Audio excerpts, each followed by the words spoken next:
Inevitably, stress arises in life and affects every one of us to a different extent.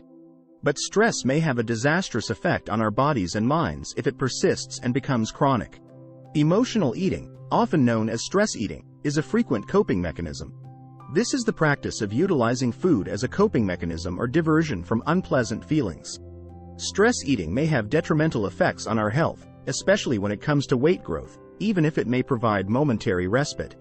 Stress eating is the practice of eating high-calorie, often unhealthy meals in reaction to stress.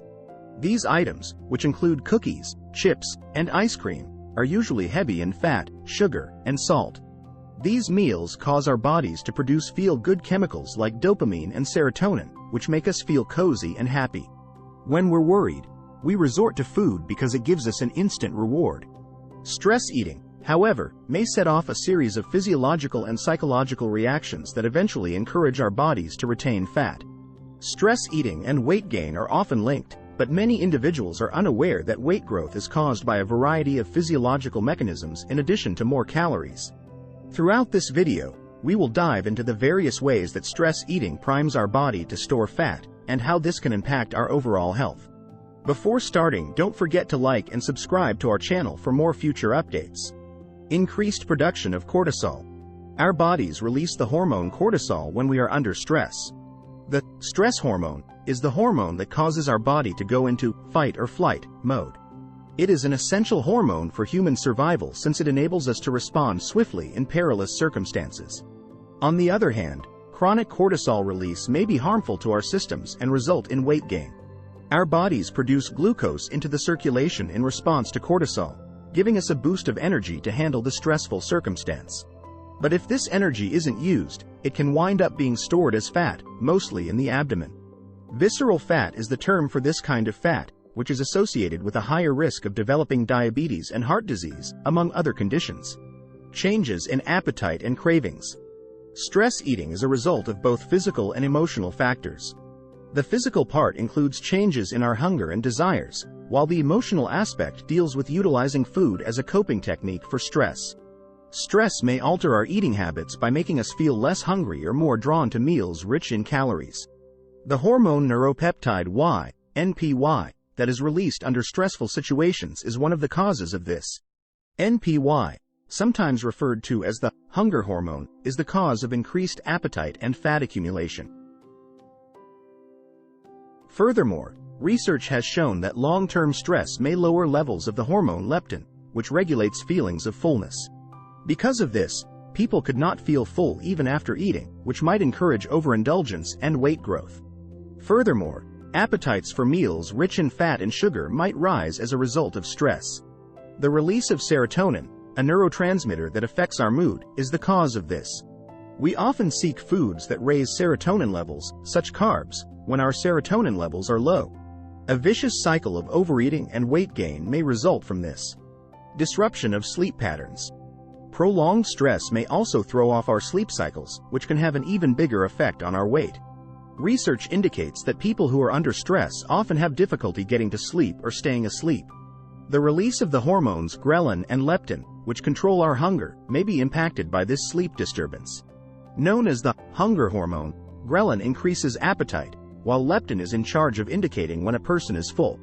Our bodies create more ghrelin and less leptin when we don't get enough sleep, which increases hunger and may contribute to overeating. Furthermore, the body's cortisol levels might rise as a result of sleep deprivation. As was previously established, cortisol causes our bodies to retain fat, especially around the abdomen. Gaining weight and running a higher risk of becoming sick might result from this. Negative effects on metabolism. Our metabolism and the way our bodies metabolize and retain fat may also be directly impacted by stress. Chronic stress may affect the body's capacity to manage insulin, which is in charge of regulating our blood sugar levels, according to studies. This may worsen insulin resistance, which in turn may cause weight gain. Moreover, persistent stress may also contribute to the buildup of hepatic fat. The hormone glucagon and the release of cortisol are to blame for this. Blood sugar levels rise as a result of glucagon signaling the liver to release glucose into the circulation. This process is continuously triggered when our bodies are under prolonged stress, which may result in the buildup of fat in the liver.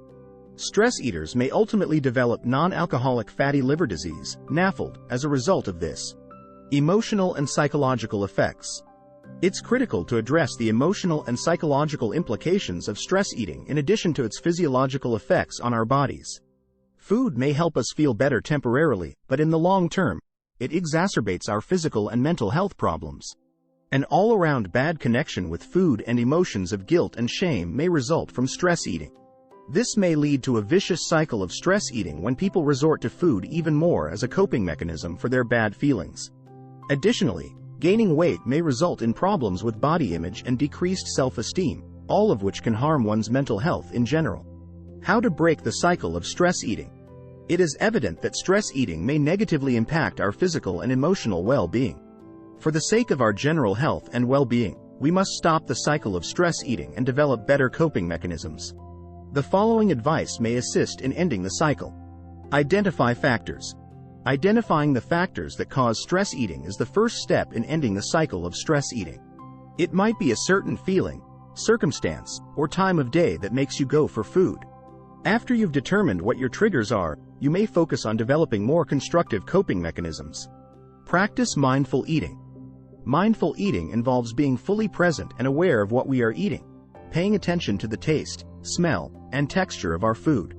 This may assist us in tuning into the natural signals of our bodies and consuming food only when we are really hungry, as opposed to acting on our feelings. Look for healthy alternative coping mechanisms. Rather of eating to relieve stress, consider looking for healthy alternatives like physical activity, writing, meditation, or talking to someone. Look for enjoyable hobbies that will allow you to unwind and reduce tension. Get enough sleep. As mentioned earlier, lack of sleep can lead to an increase in stress and cortisol levels. Make it a priority to obtain adequate sleep every night as part of your daily self-care regimen. Seek support. If you find yourself struggling to break the cycle of stress eating, seek support from a therapist or a support group. Any underlying emotional problems that could be generating stress eating must be addressed. Conclusion. Although many people use stress eating as a coping strategy, it's important to understand the harmful effects it may have on our health. Prolonged stress may cause our bodies to retain fat by altering our appetite and cravings, impairing our metabolism, upsetting our sleep cycles, producing excessive amounts of cortisol, and having negative emotional and psychological repercussions. Maintaining our general health and well-being depends on learning more constructive coping mechanisms for stressful situations and ending the stress eating cycle. We may have a balanced connection with food and acquire more healthy coping mechanisms for stress with the right information and assistance. This is it for today's video. What do you think of our video? Let us know in the comments section below.